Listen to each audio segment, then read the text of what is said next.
नमस्कार दोस्तों, आपका हमारे YouTube चैनल भक्ति ज्ञान त्योहार में स्वागत है। आज मैं आपको शीतला माता की कहानी सुनाने जा रही हूँ। अगर आपको ये कहानी पसंद आई तो कमेंट बॉक्स में शीतला माता की जय अवश्य लिखिए। साथ ही अगर आप मेरे चैनल पर नए हैं तो मेरे चैनल को सब्सक्राइब कीजिए और बेल आइकन पर क्लिक जरूर कीजिए, जिससे हमारे वीडियो के नोटिफिकेशन आपको मिलते रहें। अब सुनिए ये कहानी। एक बार की बात है। एक बार शीतला माता ने सोचा कि चलो आज देखूं धरती पर मेरी पूजा कौन करता है, कौन मुझे मानता है। यही सोचकर शीतला माता धरती पर राजस्थान के डूंगरी गांव में आई और देखा कि इस गांव में मेरा मंदिर नहीं है और ना ही मेरी पूजा होती है। माता शीतला गांव की गलियों में घूम रही थीं। तभी एक मकान के ऊपर से किसी ने चावल का उबला पानी नीचे फेंका।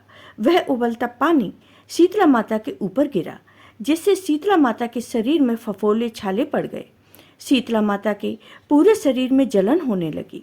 शीतला माता गांव में इधर उधर भाग भाग के चिल्लाने लगी, अरे मैं जल गई, अरे मैं जल गई, मेरा शरीर तप रहा है, जल रहा है, कोई मेरी सहायता करो। लेकिन उस गांव में किसी ने शीतला माता की सहायता नहीं की। वहीं अपने घर के बाहर एक कुम्हारन महिला बैठी थी। उस कुम्हारन ने देखा, अरे यह बूढ़ी माई तो बहुत जल गई हैं, इनके पूरे शरीर में तपन है, इनके पूरे शरीर में फफोले पड़ गए हैं, यह तपन सहन नहीं कर पा रही हैं। तब उस कुम्हारन ने कहा, हे माँ, तुम यहाँ आकर बैठो, मैं तुम्हारे शरीर के ऊपर ठंडा पानी डालती हूँ। कुम्हारन ने उन बूढ़ी माई पर खूब ठंडा पानी डाला और बोली, माई, मेरे घर में रात की बनी हुई राबड़ी रखी है, थोड़ा दही भी है, तुम दही राबड़ी खा लो। जब बूढ़ी माई ने ठंडे ज्वार के आटे की राबड़ी और दही खाया तो उनके शरीर को ठंडक मिली। तब उस कुम्हारन ने कहा, आओ माँ, बैठ जाओ, तुम्हारे सर के बाल बहुत बिखरे हैं, लाओ मैं तुम्हारी चोटी गूंथ देती हूँ। और कुम्हारन बूढ़ी माई की चोटी गूंथने हेतु कंघी बालों में करती रहीं। अचानक कुम्हारन की नज़र उन बूढ़ी माई के सिर के पीछे पड़ी तो कुम्हारन ने देखा कि एक आंख बालों के अंदर छिपी हुई है। यह देखकर वह कुम्हारन डर के मारे घबराकर भागने लगी। तभी उन बूढ़ी माई ने कहा, रुक जा बेटी, तू डर मत, मैं कोई भूत प्रेत नहीं हूँ, मैं शीतला देवी हूँ। मैं तो इस धरती पर देखने आई थी कि मुझे कौन मानता है, कौन मेरी पूजा करता है। इतना कहकर माता चार भुजा वाली हीरे जवाहरात के आभूषण पहने, सिर पर स्वर्ण मुकुट धारण किए अपने असली रूप में प्रकट हो गई। माता के दर्शन कर कुम्हारन सोचने लगी, अब मैं गरीब इन माता को कहाँ बिठाऊं। तब माता बोली, हे बेटी, तुम किस सोच में पड़ गई।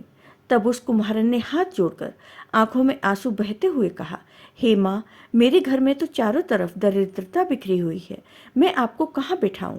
मेरे घर में ना तो चौकी है, ना बैठने का आसन ही है।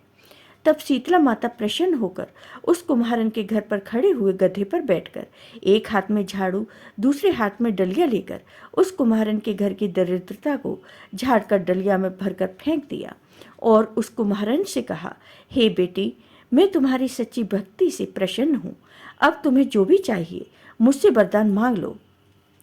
तब कुम्हारन ने हाथ जोड़कर कहा, हे माता, मेरी इच्छा है अब आप इसी डूंगरी गांव में स्थापित होकर यहीं निवास करें और जिस प्रकार आपने मेरे घर की दरिद्रता को अपनी झाड़ू से साफ कर दिया है, ऐसे ही आपको जो भी भक्त होली के बाद की सप्तमी को भक्ति भाव से पूजा कर अष्टमी के दिन आपको ठंडा जल, दही व बासी ठंडा भोजन चढ़ाए, उसके घर की दरिद्रता को दूर करना एवं आपकी पूजा करने वाली महिला का अखंड सुहाग रखना, उसकी गोद हमेशा भरी रखना।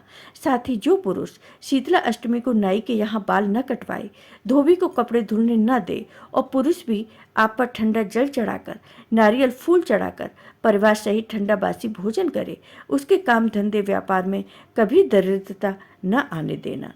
तब माता बोली, तथास्तु, हे बेटी, तुमने जो वरदान मांगे हैं मैं सब तुम्हें देती हूँ। हे बेटी, तुझे आशीर्वाद देती हूँ कि मेरा पूजा का मुख्य अधिकार इसी धरती पर सिर्फ कुम्हार जाति का ही होगा। तभी उसी दिन से डूंगरी गांव में शीतला माता स्थापित हो गई और उस गांव का नाम हो गया सील की डूंगरी। सील की डूंगरी भारत का एकमात्र मुख्य मंदिर है। शीतला सप्तमी के दिन यहाँ बहुत विशाल मेला लगता है। जय हो शीतला माता की। आपको ये वीडियो पसंद आया हो तो कमेंट बॉक्स में कमेंट करके ज़रूर बताइए। साथ ही मेरे वीडियो को ज़्यादा से ज़्यादा शेयर करिए।